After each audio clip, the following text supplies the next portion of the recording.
in this session is to spend a little bit of more time on happiness, on what it looks like, what it feels like, what schools would look like if they were happier schools. So let's start with that, and Soumya is going to tell us a little bit about how these concepts can be best implemented in schools. So in our previous session also episode, we have discussed about how life has changed for the students, parents, and in general for everyone.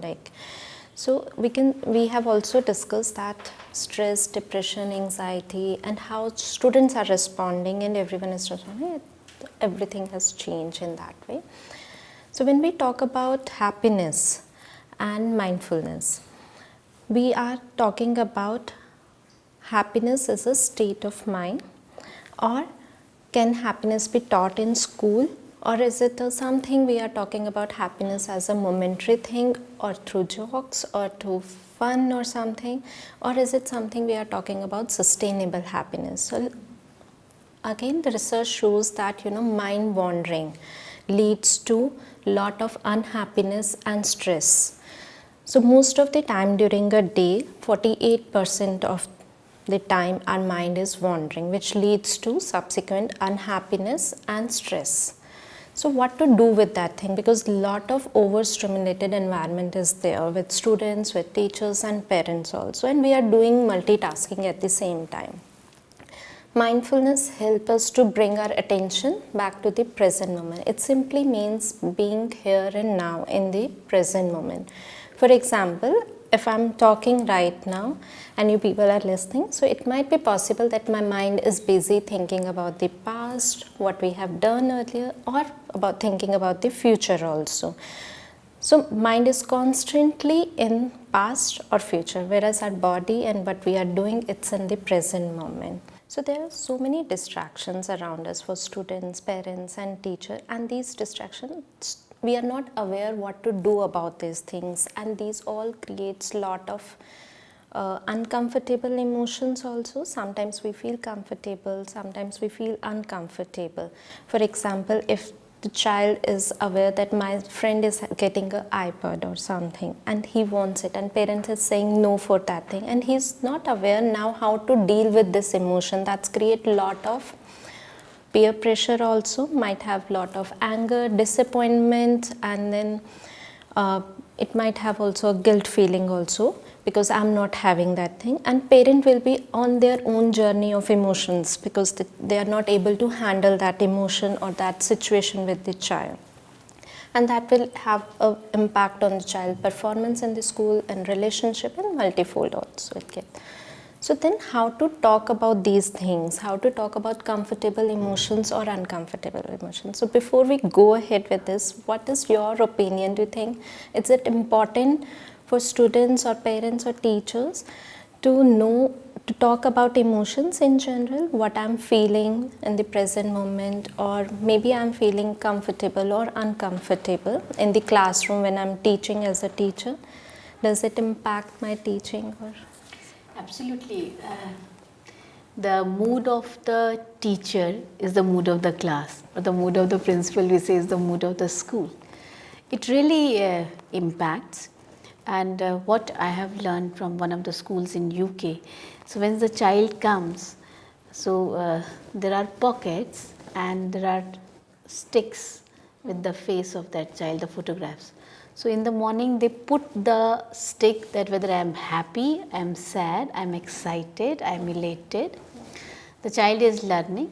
So this is we have initiated in some of the schools in the forum where I am associated with. Of course, a lot needs to be done. This is just one example. The mood of the teacher impacts the class, and it impacts the learning of the students in turn. The mood of the parent also impacts the student's life, the child's life. Many of the things like we don't want our children to learn or to know, but learning also takes place when we do not want that it should actually take place.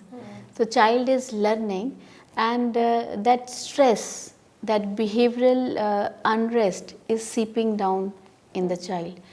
I feel that there is no structured thing available with us at the moment, and there is a need that in the school there should be some structured what you can say, some policy, some pedagogy, some strategy that the teachers should also undergo some kind of some refresher guide or a course, and in the school also we must have something for the parents, because outside of course even if they are available, once they are coming to the school for the child, they will accept it happily. We need to work on that, I believe. So this is a movement in education and child development, which is about emotional literacy and emotional intelligence. And the first component of emotional intelligence is about being aware of your emotions. And there are a number of adults that I know, and I'm sure you know, who are not aware of their emotions, who might be feeling anxious, but that anxiety might be demonstrated as anger. So, because they're extremely stressed about something and they don't know how to, they don't even know they're stressed. All they know is that they're shouting at somebody. And that's when they stop themselves and realize what it is. And in that moment, when you ask them why we are doing that, they'll say, because you did that. Because that's human tendency, isn't it? People would tend to attribute how they feel to an external situation as opposed to themselves. So I think that example that you gave, where students are, essentially it's a bit of mood monitoring. It's a bit like just checking in with your mood and seeing what exactly am I feeling like today. Am I feeling little happy, very happy? And that's it. And just being okay with that. So recently my son participated in an inter-school competition and he prepared very hard for his bit, and once he came back from school I could tell from his mood that he has not won a prize for that competition, and usually he does well in such forums. So he was really angry and didn't want to talk, and of course I asked him the basic questions that, were you able to do your best? And his answer was yes, of course. I was like, okay, that means that you did a good job. It was just that on that day somebody else, the judges felt that somebody else did a better job. And I was expecting that, he'll sort of internalize that and move on with the rest of the evening. But he was just in a very angry mood, and he has a younger sibling and he was being snappy with the younger brother, and, so much so that there was a TV remote and the younger one asked for it and the older one literally just threw it across like that. And I've never seen my child throw an object in anger before. And so I sort of got hold of him and I sat him down and I said, I know you don't feel like talking about it, but please let's talk about how you felt after this experience. And he was getting angry. He didn't like the child who had come first. He knew that child and he said, I don't like that child. And so all of those things came out, and then slowly he started crying. And so actually he was just really sad that he hadn't, he'd put in so much effort. There was a lot of self-pity and sadness there, which was completely masked by this anger that you were referring to. And, if I also had had a rush day at work, maybe when he threw the remote, maybe my reaction would have been, some punishment, some time out. But because I knew what had unfolded in school, I could put two and two together. And fortunately, we were in a position to then have that conversation and resolve some of that. But oftentimes, if it was not an event that I was already aware of, I may not have even been sensitive and probed. I would have just seen the reaction and, responded as a parent should at that point, that you can't be throwing things and all of that. Thank you so much, Neha, for bringing in this example.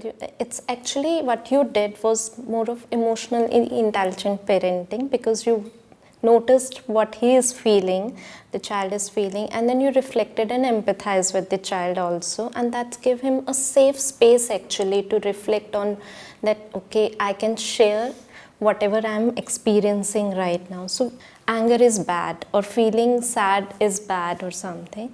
All emotions are okay to have, like comfortable and uncomfortable. So usually as adult, what we teach to our students is like gussa nahi. It's like bad thing to experience. But when we are feeling uncomfortable, we are expressing it through anger only. When we feel that situations are not in control, we are expressing anger. And and in that way we are doing role modeling for our students and children also. And when they are doing it, we said, no, it's wrong. So it's a faulty learning and faulty messages we are giving to students. So what kind of, you feel like, these programs, what you are saying, structured intervention can be helpful. Is there something in place right now in the school? Or At the moment it's not. As I have shared that maximum 3 to 4 programs are there for the parents. Similarly, when we talk about the teachers training, it is subject specific, it is pedagogy specific, it is assessment specific, and of course we have life skills and value system trainings as well.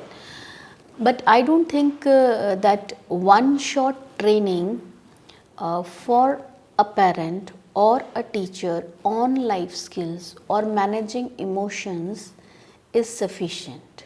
It's interesting that you spoke about subject matter and content type trainings, because good quality SEL programs or emotional literacy development programs, they actually have sometimes components for teachers.